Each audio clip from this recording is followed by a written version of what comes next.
from London, this is The World Today. Hello, I'm Jamie Owen. Welcome to the programme. Our top stories. The world's top court orders Israel to prevent acts of genocide in the Gaza Strip, but stops short of calling for a ceasefire. We'll be in Israel and Gaza for reaction to this ruling in The Hague. Our other headlines: anger from human rights groups as the first execution by nitrogen gas is carried out in the US state of Alabama. And China's Zheng Xinwen bids to become only the second Chinese woman to win the Australian Open 10 years after Li Na's famous victory.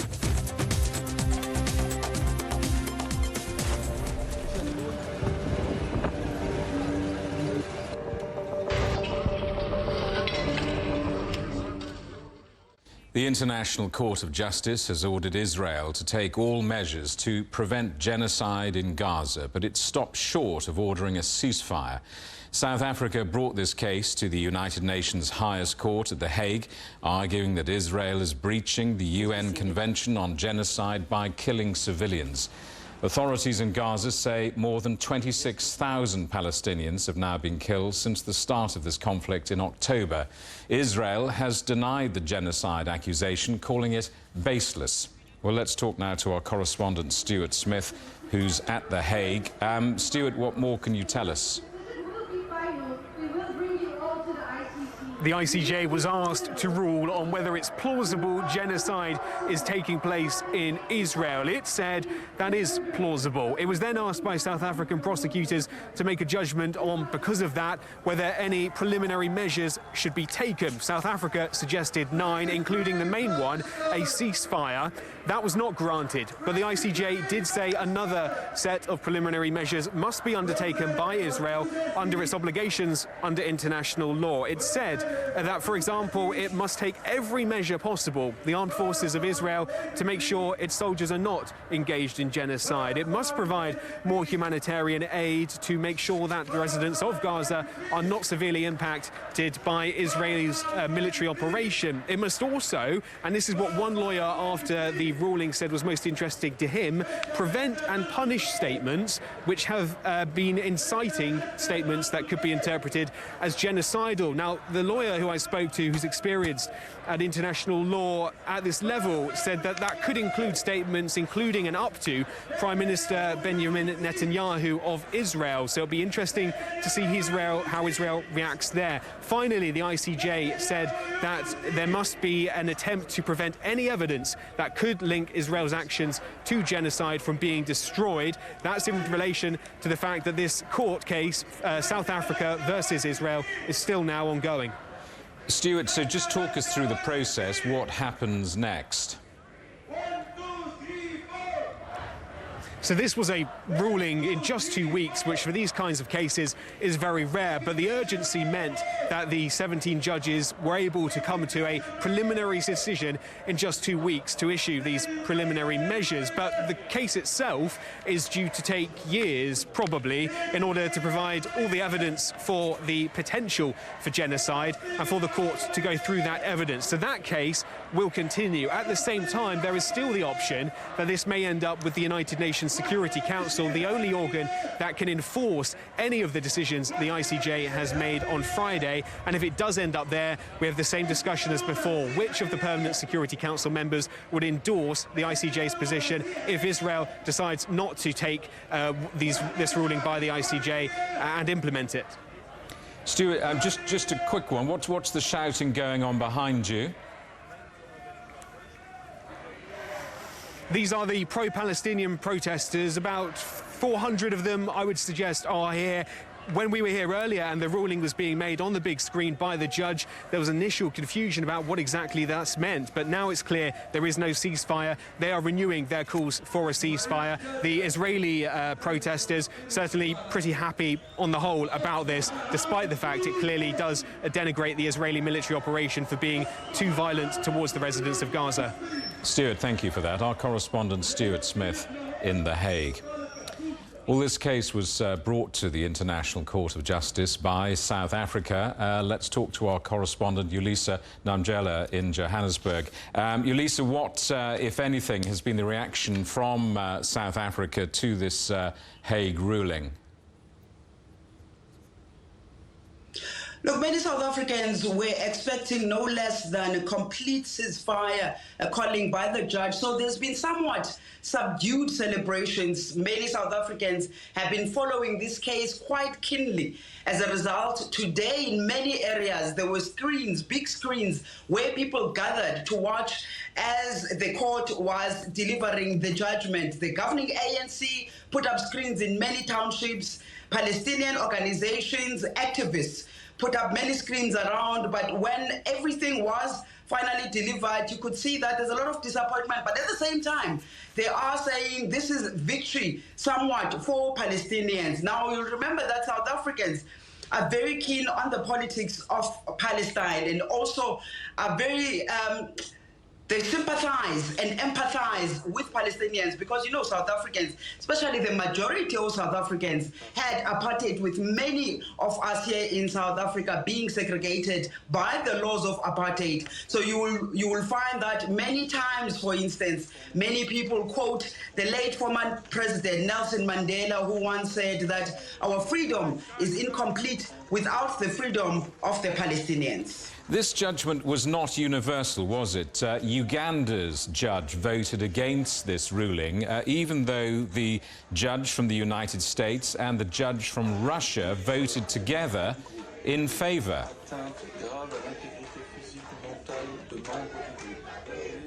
Well, you know, the Ugandan government, or rather the judge, came as quite shocking and a surprise. And as we were speaking to many South Africans who had gathered watching this on the big screens, they were shocked themselves, especially knowing that South Africa and Uganda, in fact, have good bilateral relations. As early as last year, in 2023, in February, a group of senior businessmen came to South Africa for business relations, in fact, signing a number of deals with South Africa. So it was quite surprising and shocking for that matter. But we will be finding out what could that have come about. Yolisa, thank you for that. Our correspondent Yolisa Namjela in Johannesburg. Well, let's take you next to get the reaction from Israel, and our correspondent Sarah Coates is in Tel Aviv. Sarah, this ICJ ruling is not binding. There's no enforcement mechanism. Israel could choose to ignore the judges altogether. Will Israel take any notice of this ruling, do you think?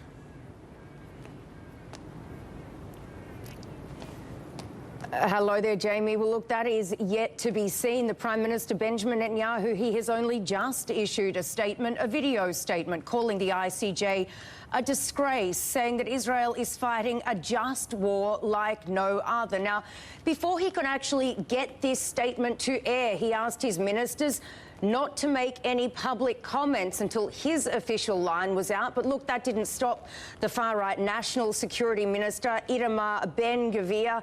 He tweeted, or wrote on X, I should say, that the ICJ is anti-Semitic, saying that the court does not seek justice, but rather the persecution of Jewish people, writing Hague Schmaeg. Let's take a little listen to a bit more of what Netanyahu had to say in that message there. Our war is against Hamas terrorists, not against Palestinian civilians. We will continue to facilitate humanitarian assistance and to do our utmost to keep civilians out of harm's way, even as Hamas uses civilians as human shields. We will continue to do what is necessary to defend our country and defend our people. And Jamie, people here are angry. They say they shouldn't have to defend themselves, given it was Hamas that carried out these October 7 attacks. And look, there is a long-held belief here in Israel that the United Nations and its associated bodies are biased against Israel. Let's put the ICJ Hague ruling to one side for a moment. Reports we're hearing that the United States is pushing for renewed talks on releasing the hostages.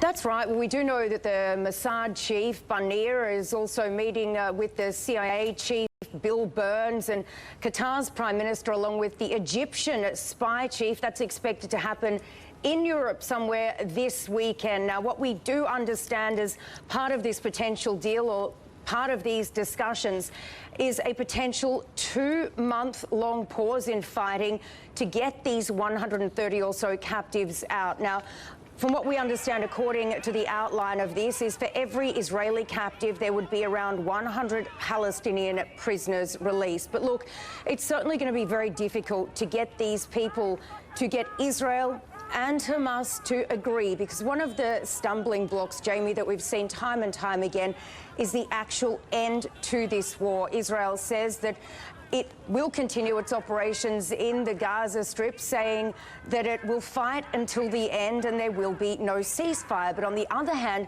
Hamas has been saying that it won't release any of these captives until there is a ceasefire. So very, very differing opinions here. It's going to be a very fine line for these men to try and tread. But look, they have done it once before. That was in November when they brokered that ceasefire, or that pause, I should say, to get these more than 100 captives out. That was, of course, broken early December. But it will be very interesting to see what happens this weekend. And it is safe to say that there is quiet optimism here in Israel over this fresh round of talks. Jamie. Sarah, thank you for that. Our correspondent Sarah Coates in Tel Aviv. Let's go to Gaza next and talk to our correspondent Noor Harazin. Noor, the ICJ did not agree to an immediate ceasefire in Gaza. What's been the reaction there to the ruling?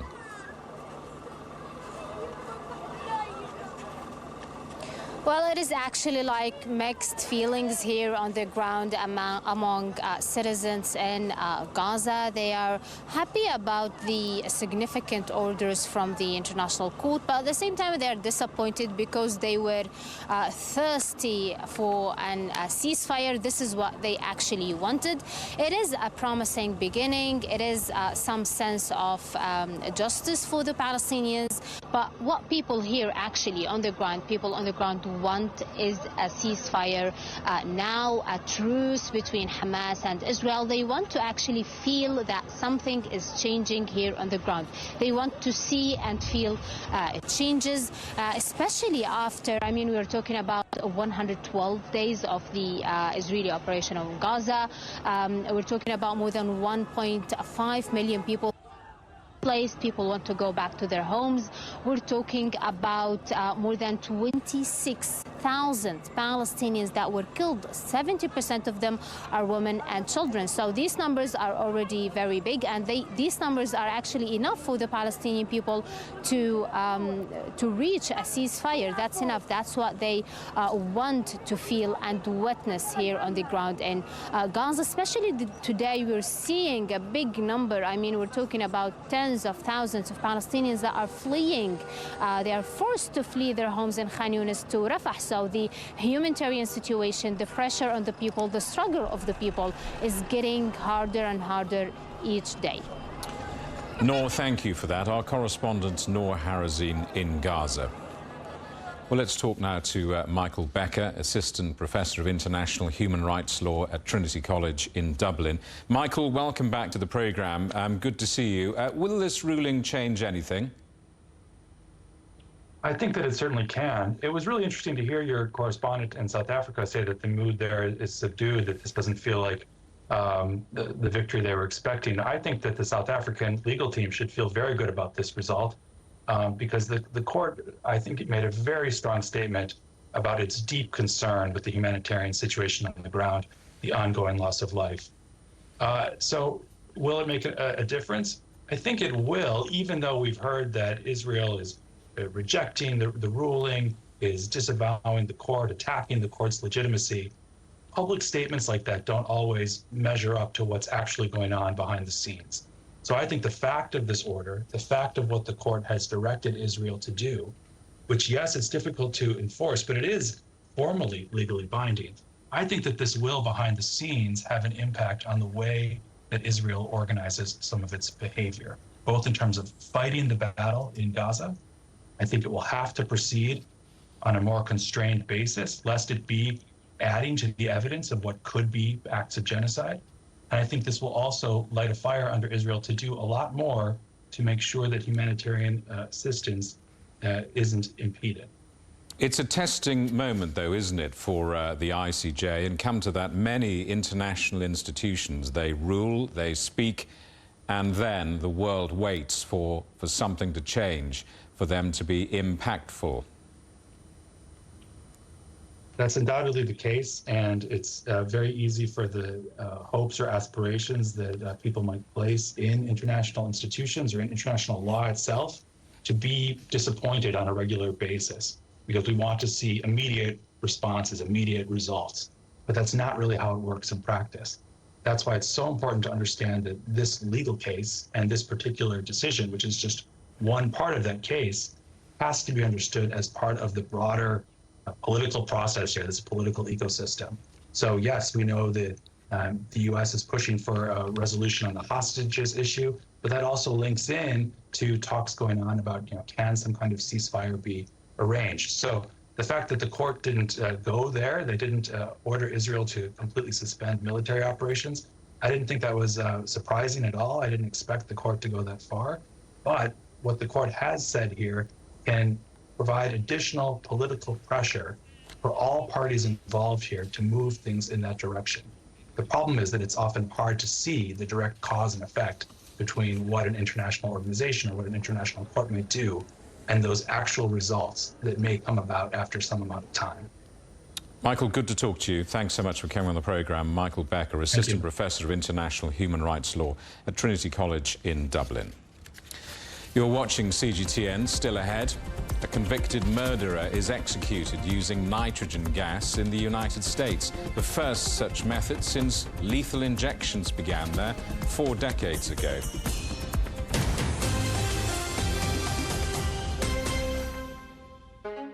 The 27th of January marks the 60th anniversary of China and France beginning their diplomatic relationship and starting a historic new chapter.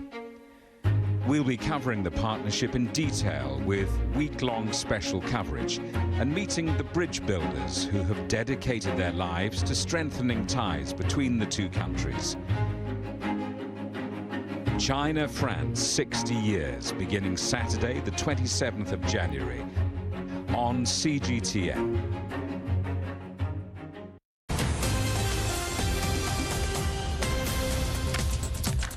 Hello, welcome back. A reminder of our top stories. The world's top court orders Israel to prevent acts of genocide in the Gaza Strip, but stopped short of calling for a ceasefire. Netanyahu says Israel will continue to defend itself while adhering to international law. Hamas says the ICJ ruling will help to isolate Israel. The U.S. state of Alabama has carried out the country's first execution using nitrogen gas. Kenneth Smith was convicted and sentenced to death for his role in a 1988 murder for hire. The controversial method of capital punishment is the first since lethal injections began in the United States 4 decades ago. Human rights groups and the United Nations have described it as cruel and degrading. Well, let's talk now to our correspondent, John Terrett, watching the story for us in New York. John, what is the background to this case? Well, you know, Jamie, there's a lot to talk about here. This is a very, very detailed case indeed, and it concerns Kenneth Eugene Smith, who in 1988 and then 89 was convicted of basically, as you said, a murder for hire plot. He was essentially a hitman, and he was convicted for that. And now, within the last 12 hours or so, Alabama has used pure nitrogen gas to kill him, which was administered via a mask over his face. Now, nitrogen gas, pure nitrogen, has never before been used to end the life of a convict in the U.S. prison system. So history is being made here today, albeit rather gruesome. Now, I should point out that the Veterinary Association of the United States does not consider it acceptable to use pure nitrogen for the euthanization of mammals other than pigs, because they consider it to be so obnoxious and, you know, cruel. Now, what happens with pure nitrogen is that it starves the blood of oxygen. That's what happens. And it has been reported by those who were present during last night's execution that Ken Smith convulsed for about 4 minutes, which is about 1 minute less than the state had anticipated. Now, the Supreme Court of the United States in Washington, D.C. was asked to intervene in this case a couple of days ago.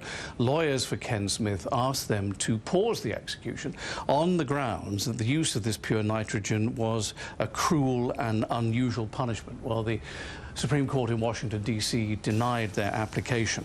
As you said in the intro, quite rightly, yesterday, Thursday, the United Nations condemned the use of pure nitrogen in this way as cruel. And Ken Smith himself, it is reported that his last words last night were that the state of Alabama has taken humanity backwards. Jamie? John, just tell us a bit more about the nitrogen used here. Well, this is the second time that the state of Alabama in the deep south of this country has tried to execute Ken Smith.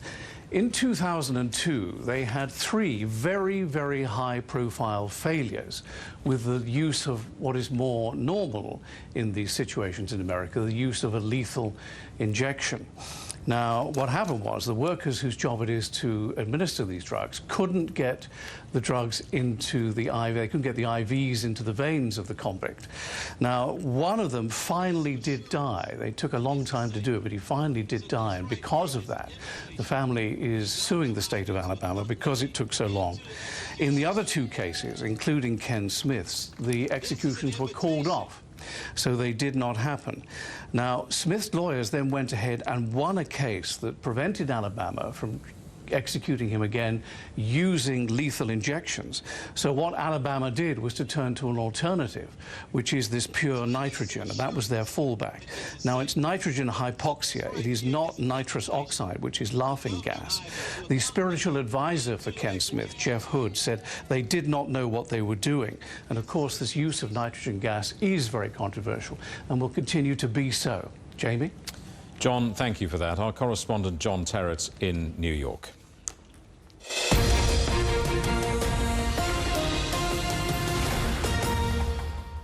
Just getting some breaking news. The United States military has shot down an anti-ship missile fired from a Houthi-controlled area of Yemen. A statement by U.S. Central Command says there were no injuries or damage.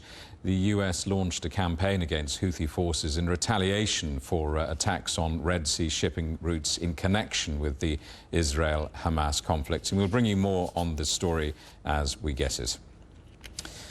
A judge in Brazil has ordered the mining giants BHP, Vale and their Samarco iron ore joint venture to pay almost $10 billion in damages over a deadly dam burst in 2015. The collapse of the Fundão Dam caused a giant mudslide that killed 19 people. It also severely polluted the Rio Doce River. The disaster in Minas Gerais state, which also displaced 700 people, is considered to be one of the country's worst environmental disasters. China's annual Spring Festival travel rush has got underway with 9 billion trips expected across the country in the next 40 days. That could be twice as many as the same period last year. The holiday travel period runs until the 5th of March, during which Chinese people will be traveling home to celebrate Chinese New Year, which begins on the 10th of February.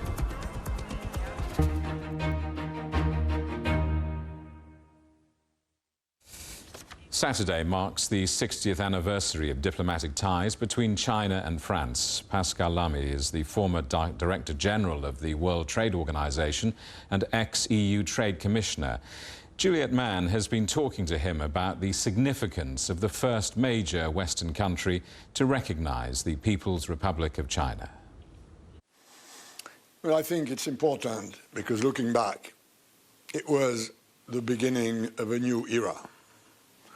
It was the first international important recognition of the new China, the one that was born in 1949. And on the French side, it was in a way a single diplomatic initiative. Other Western countries were not there yet, so it was, a big thing that happened. But it also coincided with a moment where France really embarked on European integration. So in a way, it was a signal that we were open to China, but it was also the signal that we were conscious that France, with its relatively small size, with what was to become a big elephant like China, needed Europe later to properly interact with China. And this is where we are now. And you can see more of that interview in a special edition of The Agenda from Paris with Juliette Mann this weekend here on CGTN. Turning to tennis, and in the women's draw, China's Zheng Qinwen is gearing up for her first ever Grand Slam final. She faces the defending champion, Aryna Sabalenka, in Saturday's final. The 21-year-old is aiming to become only the second Chinese woman to win the Australian Open singles title on the 10th anniversary of Li Na's victory. And despite the pressure of playing in her maiden Grand Slam final, she says she's hoping she'll be able to enjoy the occasion. Finally, I found the right rhythm to play. Expectations certainly come with pressure, but what I want to do more is enjoy the match in the final. No matter whether I win or I lose, I hope to play my best and leave with no regrets. Robin Dwyer has been looking ahead to Saturday's big match with CGTN sports anchor Greg Lafredi in Beijing.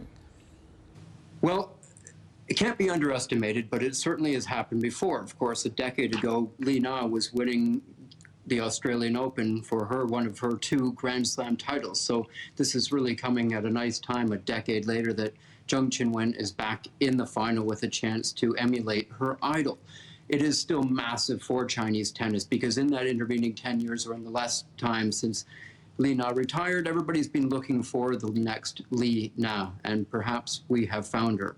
Regardless of her performance in the final, she has already won so much just by reaching this stage and has really, helped put Chinese tennis back on the biggest stage. And it wasn't just her, but there was a bunch of Chinese in this tournament. Certainly on the ladies' side, you had 3 Chinese women seeded, and Zheng Qinwen leading the charge, obviously, on the men's side, also doing well. So it's really a massive, massive opportunity, and the country is eagerly awaiting Zheng's next match.